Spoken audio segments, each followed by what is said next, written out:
오히려 채권 시장은 또 잠잠한 것 같아요.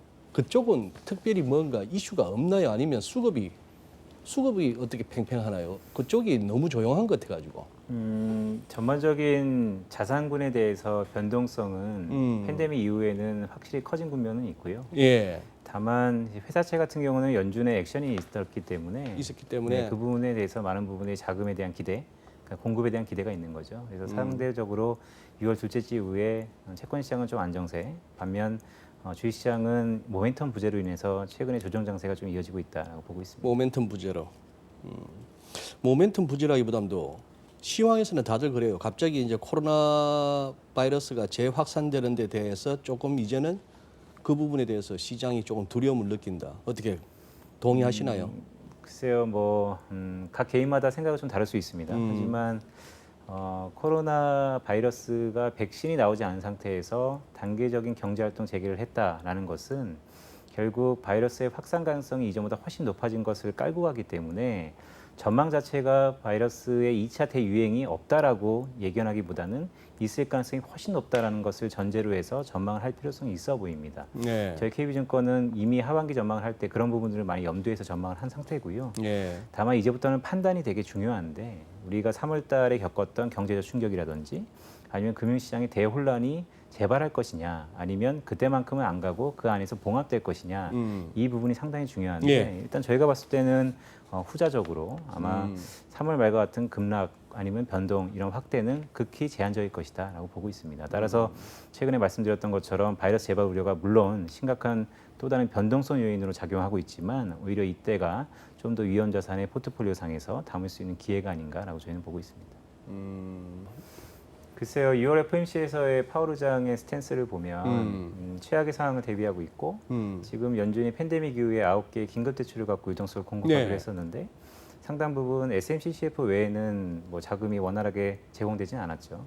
SMCP, 그러니까 세컨더리 세컨더리 마켓에 마켓. 들어오는 회사채의 제공 외에는 뭐 이렇다 할 규모의 뭐 증가는 없습니다. 하지만 이후에 계속해서 유동성은 공급될 가능성이 높다라는 측면에서 저는 주목을 하고 있고요. 따라서 앞으로 말씀드렸던 것처럼 뭐 실물 경기의 팬데믹 이전 수준의 회복은 사실 좀 요원해 보이는데 금융시장의 변동성이 좀 더 확대되면 확대될수록 연준은 이전에 하기로 했던 유동성의 공급을 계속해서 늘려나갈 거다라는 1차 안도감은 줬다라고 보고 있습니다.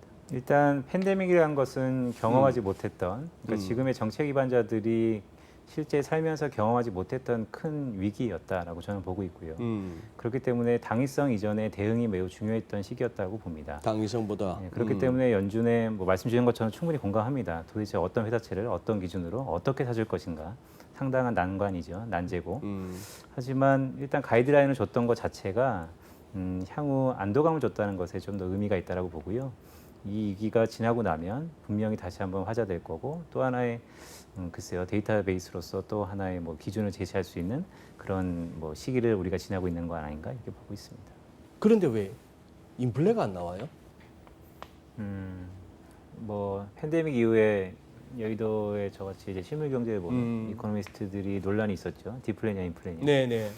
유효수의 둔화로 디플레이션 압력이 높아질 것이냐 아니면 유동성 통화 확대 공급으로 인해서 인플레이션 압력이 높을 것이냐.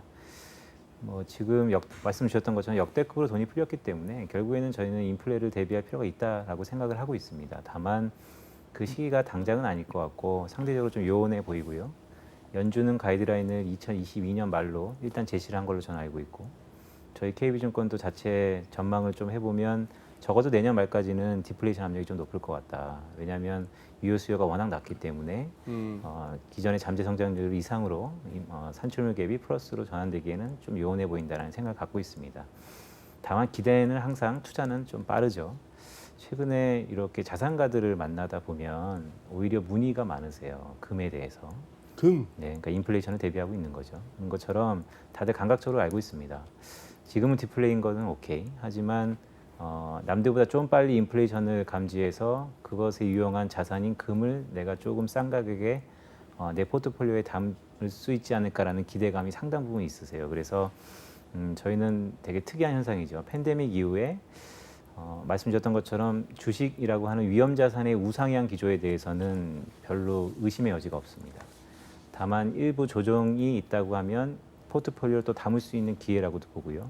하지만 아이러니하게도 우리가 안전자산의 하나의 잣대라고 할 수 있는 금 가격도 동반 저희가 추천을 드리고 있습니다. 그래서 주식과 금이 양방향이 같이 가는 포트폴리오가 꽤 매력적일 것 같다라는 생각도 하고 있습니다. 그러니까 최근에 말씀 주셨던 것처럼 달러의 어떻게 보면 패권의 연장선상에서 쭉 보면 뭐 금화도 연결시킬 수 있고요. 다만 또 트레이딩 입장에서 보면 그렇다면 대체할 만한 게 무엇이 있을까는 항상 퀘스천입니다. 최근에 보면 그래도 달러 숏이라면 너무 낮아졌던 신흥통화의 일부 단기간의 롱 아니면 또 유로하겠죠. 유로화.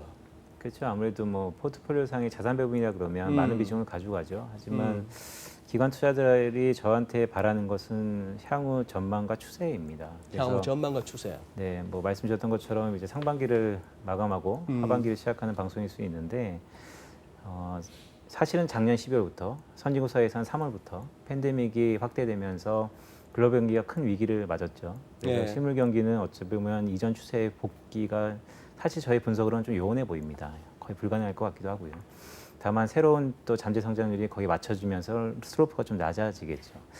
강조하고 싶은 건 뭐냐면 상반기까지의 저희 매크로콜은 그래도 부진하다라는 쪽에 좀 더 포커스를 맞춰서 콜을 많이 드렸었는데 하반기 가면서는 말씀 아까 주셨던 것처럼 결국 2분기 GDP가 하나의 정점일 수 있는데요. 완만하지만 또한 요원해 보이지만 리커버리 쪽에 가닥을 잡고 하반기를 맞이하는 게 또 그렇게 전략을 짜는 게 훨씬 좋지 않을까. 거기에 파생되는 뭐 유동성 효과라든지 아니면 자산 가격의 슬로프라든지를 쭉 연결해서 생각할 때 상반기와 하반기는 이제는 회복이다라는 쪽에 가닥을 잡으면서 말씀을 드리고 있습니다. 저는 일단은 뭐 그러니까 애널리스트는 법적으로 뭐 주식은 투자를 못 하게 돼 있죠. 그래요. 그래서 안 한 지는 꽤 됐는데요. 다만 어떤 말씀을 좀 드리고 싶으냐면 투자에 있어서 거부감은 상당히 없습니다. 특히 새로운 것에 대해서. 새로운 것에 대한. 네, 그렇기 때문에 일단 내가 판단하기 전에는 경험이 우선돼야 된다는 생각을 갖고 있고요. 그렇기 때문에 그런 취지에서 네, 뭐 많이 붐이 일어나기 좀 훨씬 전에 네, 뭐 관심을 좀 가졌었다 이렇게 이 정도로만. 네. 그러면 그 우리 보는 비트코인 이렇게 로켓처럼 날아갈 때 네. 평소 취향이 이렇게 날아갈 때 추격 매수하는 스타일이세요? 그런 건 아니고?